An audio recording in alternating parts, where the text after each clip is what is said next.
All right, shoot them at me. Second half was a tough one for both offense and defense. What did Auburn present offensively, in the second half there?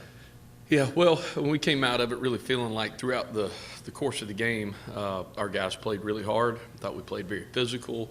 Thought we were able to match the intensity of them in a lot of different ways. I was really excited about that, and being able to play in a tough environment. So really it comes down to, for us, we've been able to really play disciplined. I think going into the game, I think we were like second in the country in defensive penalties, And we've talked all year about penalties, creating points for the offense.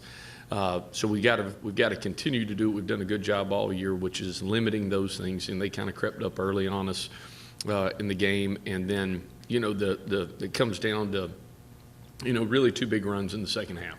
If we can keep ourselves out of the two big runs in the second half, we're talking about a different football game. We're talking about a different ending, and we all probably feel a little bit better today. But at the end of the day, I'm really proud of our players, how they played through the season, the progress that we've had. Really proud of the way they played, their physical manner the other day, and their competitive spirit throughout the game.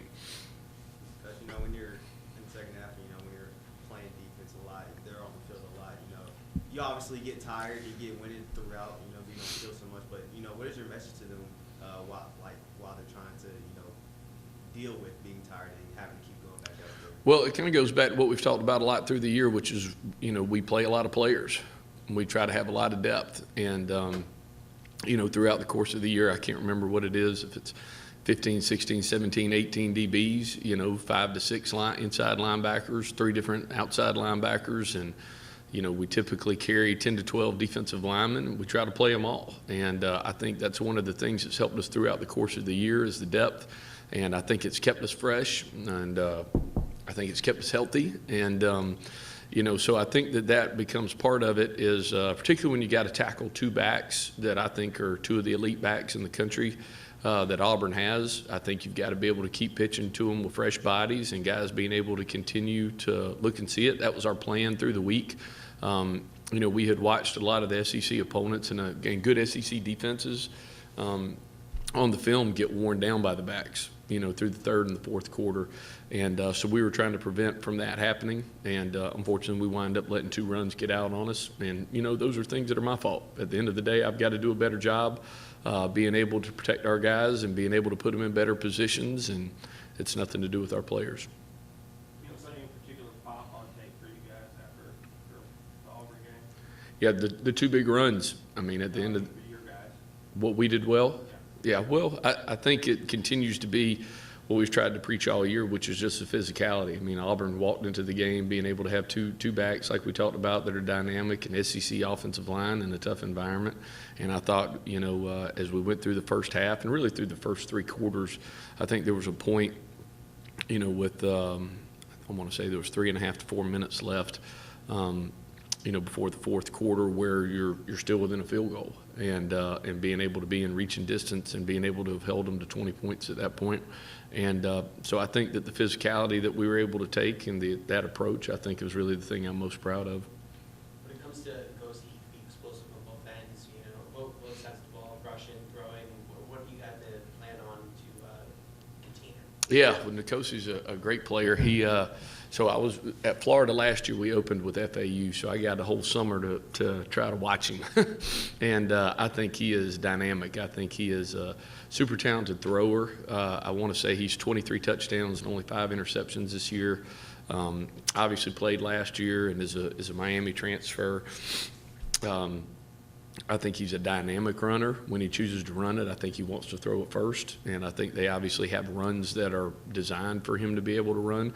But we've got to be able to have plans for anything that we do with quarterback runs. Very similar to last week, having to try to get ready for, a very talented quarterback and an elite guy with his feet. So when we try to build our defenses in the offseason and as we try to get ready through the weekend between Sunday and Monday, we're always going to build those things in from a game plan standpoint to try to protect ourselves when it comes to the quarterback's level of eliteness to be able to run the ball, and particularly when that gets to third down. Like you said, he only has 5 interceptions on the year, and this defense has been all about creating turnovers, getting turnovers. Say that's not a factor in this game. What do you all have to do, or where do you have to shine to, Well, I mean, at the end of the day, I think the things that we've improved, and the things that we've done the best is, like you said, I don't know where we're at this week. I haven't looked at any of it, but the ability to create takeaways, is obviously something we've hung our hat on, made a big emphasis on, and is important to our success. The second thing, like I talked about earlier, was just not being a penalized group. We haven't shot ourselves in the foot. We've been a disciplined team, and I think as you continue to look at it, for us, it's about not giving up big plays. And I go back to, a lot of the things we talk about when it comes to our pass rush and our coverage kind of being able to match together, and our run game being able to match together. I can't remember the exact number, but we're pretty high up there in the country of not giving up explosive plays. And so whatever that number is, that's got to be what the portion of it is that takes over. So, and I think that's why you see the success. One, our players, I think, they're a lot of fun to watch. They're a lot of fun to coach. They believe in each other. They care about each other. And like I said, I think you see their competitive spirit on the field at all points in time. But for us, it becomes about takeaways. It becomes about not shooting ourselves in the foot and not giving up big plays. And at the end of the day, I think whether that's Coach Hudson, particularly in our secondary, that's a huge part of what he preaches and teaches each week with, not necessarily the star players, but the star makers, and being able to keep things contained.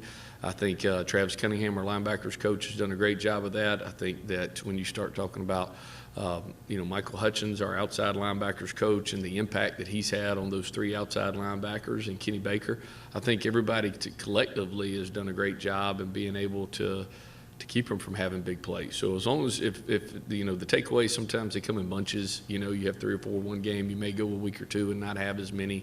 But the ability to not give up big plays is going to be the biggest key to this game. Anything else for Coach Summers? All good? All right. Thank you all so much.